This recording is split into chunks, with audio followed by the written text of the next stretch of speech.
స్థితి మాట్లాడేయాలి. చాలా చక్కటి వాక్యం ఇది. అమ్మ తలపైకి ఎత్తాలి. మొదటిది గంభీరంగా చెప్పాలి. మొదటిది దీనస్థితి. బాబు బాబు చేతులు ఎత్తండి, కిందకు చూడొద్దయ్యా.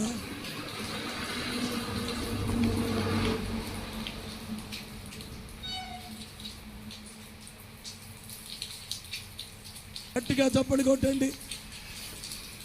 బోలో యేసు మహారాజుకో దేవునికే మహిమ కలుగును గాక.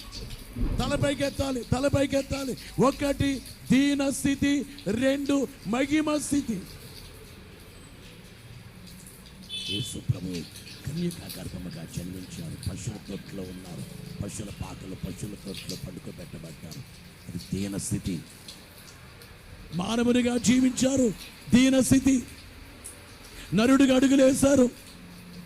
యెరూషలేము గలిలయ ప్రాంతం